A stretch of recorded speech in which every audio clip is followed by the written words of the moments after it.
Hello and welcome back to the Simplicity Diaries with me, Kim John Payne.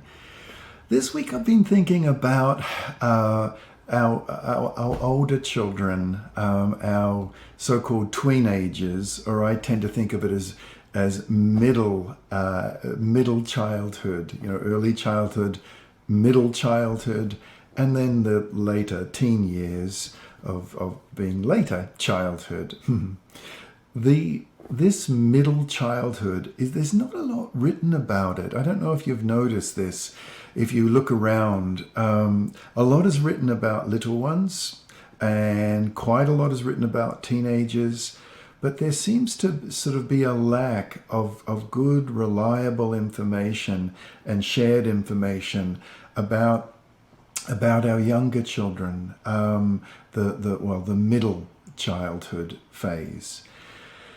Now, in the book, Soul of Discipline, I talk about a metaphor that, and some of you are probably very familiar with this, others might be new to it, but to mention it just very briefly before pausing on this middle childhood, I talk about the metaphor from the governor at the parent gestures that of governorhood when they're little, we're governors of the family state, to all the way through to the teenage years when we shift and we are the guide in the teenage years. Our whole way of parenting a teenager has to, be different, in my opinion, to what it is when they're little. We're very much coming alongside them and guiding them towards their future directions and what might be a distraction to that direction when they're teenagers.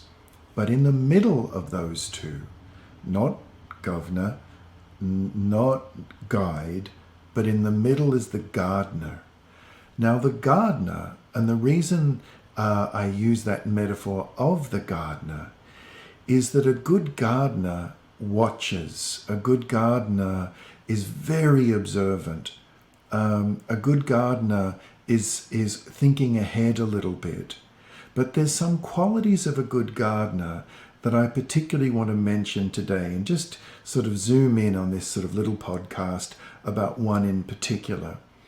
And that's the quality, the cluster of qualities that a gardener has. And the reason I think this is somewhat of a useful metaphor is that a good gardener will always plant plants with a little bit of a thinking ahead and a space to grow.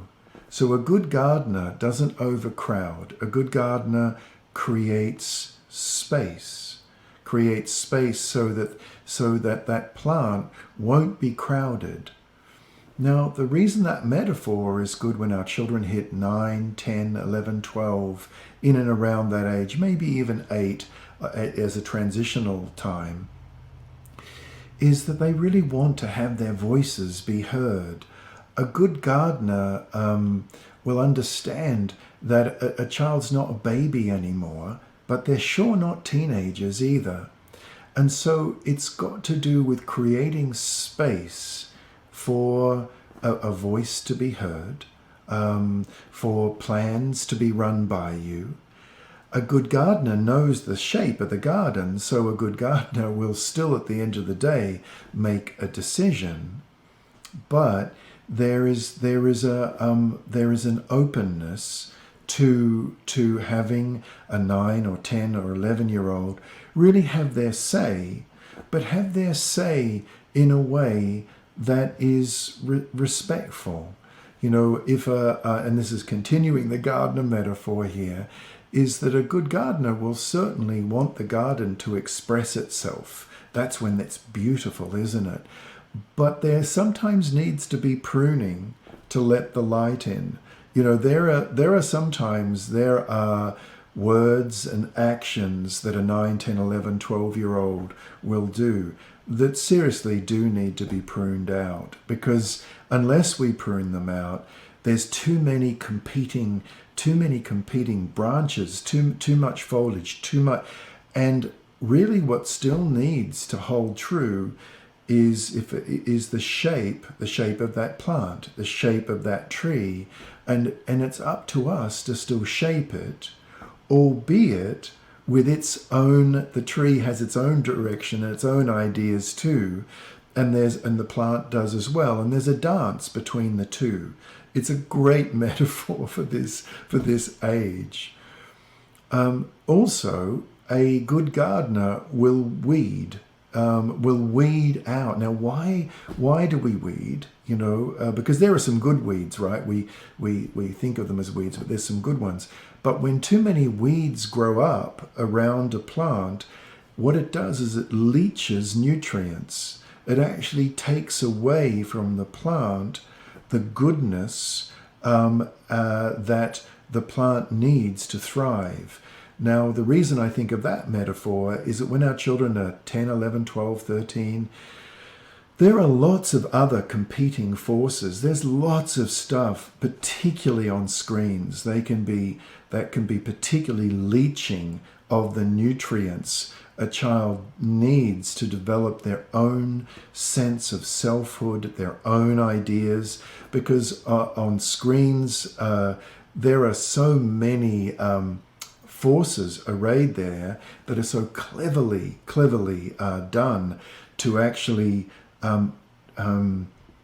get in there, get close in, and have a child purchase stuff or nag to be able to buy stuff that I think in some ways crowd a child's sense of who they are, because what we want to avoid is kids who are 12, 13 needing to look a certain way, speak a certain way, be a certain way.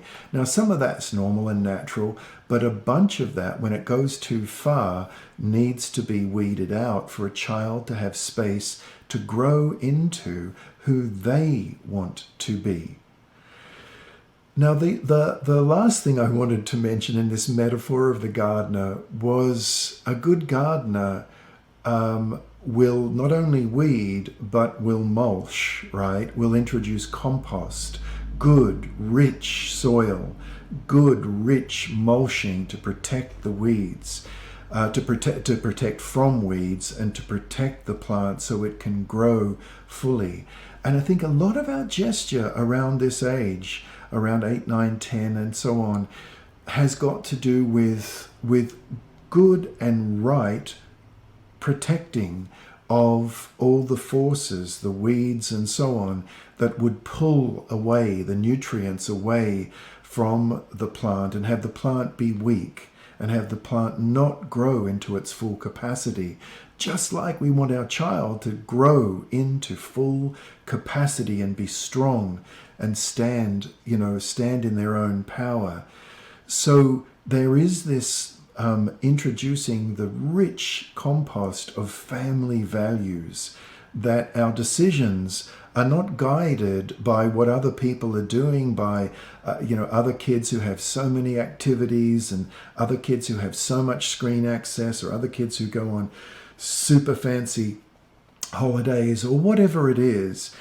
What we're doing at this age, and it is crucial for more connected teen years, is that this is the time where our family values are going to start to be challenged a little bit. They will be challenged more at 14, 15, 16. But if we are staying close to what it is we value, and we can say to a child, to a 10-year-old, I get it that your friend is able to do that. I do. I get it that they have that.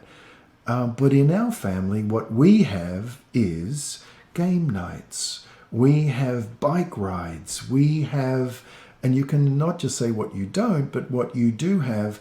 But every time we do that, every time we have a game night, it's more compost, more rich nutrients around the roots of our children's development. And I dig into this much more in the Soul of Discipline book. There's a whole chapter. In fact, in some ways, I think the Soul of Discipline book is one of its main contributions. I hope, at least I was aiming for this, was to give further advice to parents of teenagers or children who are younger, 5, 6, 7, and to prepare for that middle childhood time. So creating space for future growth, the parent gardener. All right, I sure hope that's helpful. And as always, if you wish to connect as a part of my parent coaching practice, go right to the website. You'll see it right there. Request a consult with Kim and be delighted to speak with you. Okay, that's it for this week. Bye-bye for now.